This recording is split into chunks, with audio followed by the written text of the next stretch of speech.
तो दोस्तों आज हम आपके लिए लेकर आए हैं कुछ अत्यधिक ताकतवर मशीनों की जानकारी लेकर, जो कि वाकई में आपका काफ़ी ज्ञान बढ़ाने वाली हैं। तो इस वीडियो को शुरू से लेकर अंत तक पूरा जरूर देखिएगा ताकि आप कोई भी महत्वपूर्ण जानकारी मिस न कर दें।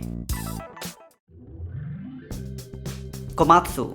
समय बीतने के साथ साथ कोयला खदानों में से कोयला निकालने वाली मशीनों में भी काफ़ी बदलाव आया है, जिसका एक उदाहरण आप यहाँ देख सकते हैं। किसी टैंक की भांति प्रतीत होने वाली यह मशीन खदान की दीवारों को मानो बिजली की तेजी से खोद रही है। इस मशीन के मुंह पर अत्यधिक नोकीले नोब होते हैं और जो कि एक लंबे बेलनाकार भाग में फिक्स होते हैं। यह बेलनाकार भाग निरंतर गोल गोल घूमता है, जिसके कारण जब इसे खदान में खोदने के काम में इस्तेमाल किया जाता है तो इस बेलनाकार भाग के निरंतर गोल गोल घूमने से खुदाई अत्यधिक तेज गति से होती है। इस मशीन की सबसे बड़ी खासियत यह है कि इस मशीन को चलाने के लिए चालक को इसके अंदर नहीं बैठना पड़ता, बल्कि इसे एक रिमोट कंट्रोल के माध्यम से एक सुरक्षित दूरी पर खड़ा होकर चलाया जा सकता है। डैजलमैन। पहाड़ी इलाकों में खेती करने वाले किसानों के लिए सबसे बड़ी चुनौती होती है खेतों से पत्थरों को अलग करना, या फिर जब कई बार किसी जमीन को खेती के लिए उपयोगी बनाना होता है तो उसकी सफाई की जाती है और जिसमें पत्थरों को हटाना काफ़ी बड़ी चुनौती होती है। तो उसी समस्या को ध्यान में रखते हुए ही इस क्रांतिकारी मशीन का आविष्कार किया गया है। जैसा कि आप यहाँ देख भी सकते हैं कि जैसे जैसे यह मशीन पत्थरों के ऊपर से गुजारी जाती है, वैसे वैसे यह मशीन पत्थरों को बड़े ही मज़ेदार तरीके से उठाते हुए अपने अंदर डालती जाती है। यह मशीन इतनी चतुराई के साथ काम करती है कि एक भी पत्थर पीछे नहीं छूटता और सभी पत्थर उठा लिए जाते हैं।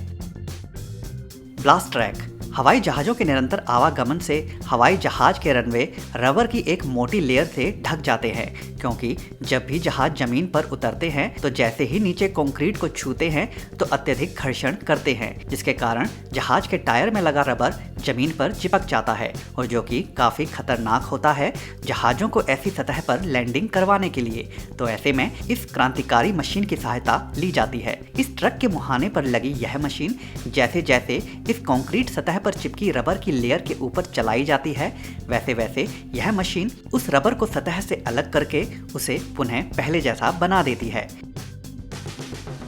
Break forest T26.B। पहली नज़र में यह आपके लिए समझना मुश्किल हो सकता है कि भला यह मशीन यहाँ क्या कर रही है।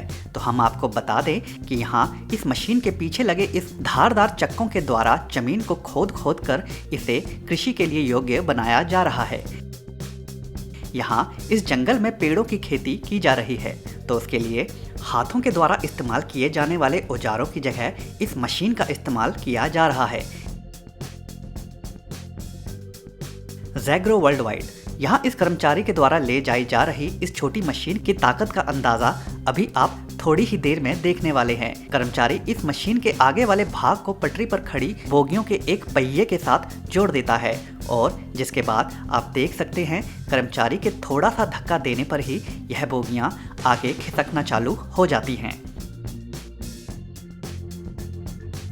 यही नहीं, जब कभी बिना इंजन के बोगियों को खींचने के लिए साइड की जगह पर इस मशीन को चलाने की जगह नहीं होती तो उस स्थिति में इस अन्य मशीन का प्रयोग किया जाता है,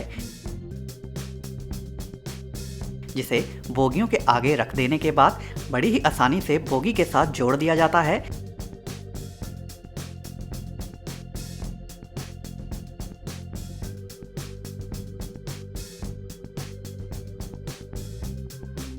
जिसके बाद जब कर्मचारी इस मशीन को चलाता है तो यह बोगियां बड़ी ही आसानी से खींच ली जाती हैं।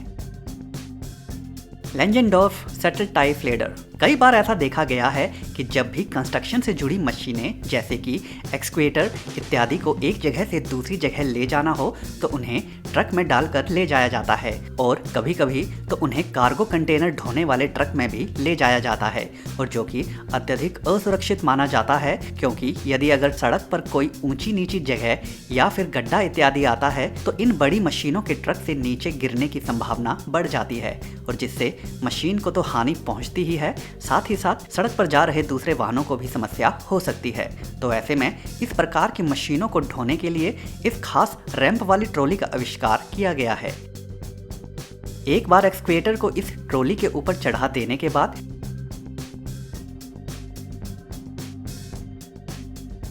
इसे ट्रक के पीछे वाले भाग के साथ फिक्स कर दिया जाता है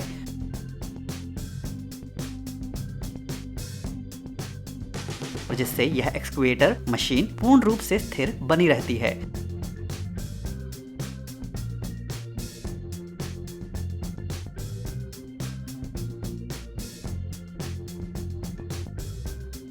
और जब इस ट्रक को चलाया जाता है तो किसी दुर्घटना के होने की संभावना मानो शून्य हो जाती है। कीवी पावर्स एनजी। पहली नज़र में इस भीमकाय मोटर को देखकर आप भी सोचेंगे कि क्या वाकई में इतनी बड़ी मोटर भी हो सकती है?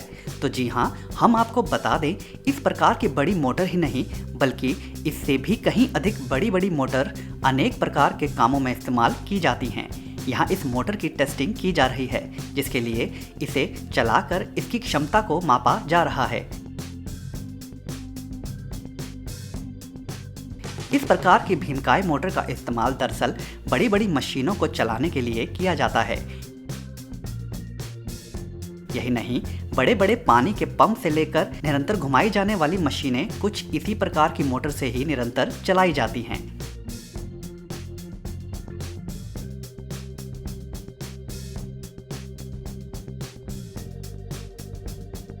नेस्टा इक्विपमेंट। यहाँ इस अत्यधिक ताकतवर मशीन के द्वारा छत इत्यादि में इस्तेमाल होने वाली टीन को एक निश्चित आकार दिया जा रहा है।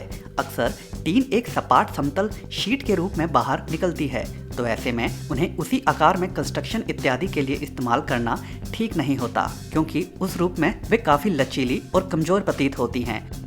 तो उन्हें उपयोगी बनाने के लिए इस तरीके से मोड़ने से उनका लचीलापन खत्म होने के बाद उन्हें थोड़ी मजबूती भी मिलती है और वे घर निर्माण इत्यादि के लिए एक आयाम भी प्रदान करती हैं।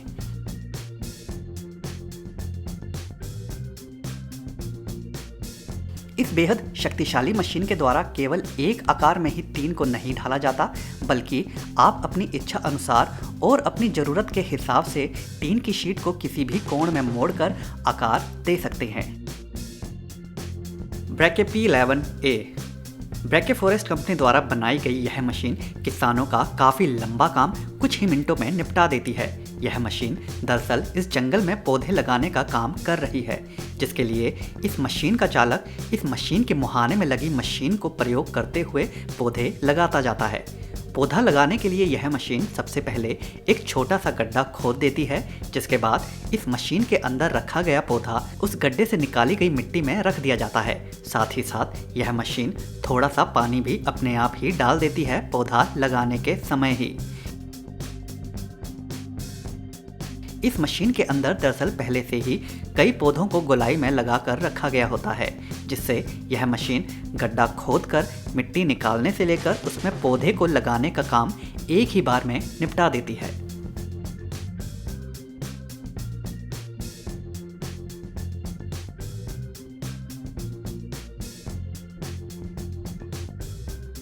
तो दोस्तों, आज की वीडियो में बस इतना ही। अगर यह वीडियो आपको पसंद आई हो तो वीडियो को लाइक जरूर कर दें और अगर चैनल को अभी तक सब्सक्राइब नहीं किया है तो सब्सक्राइब भी जरूर कर लें। धन्यवाद।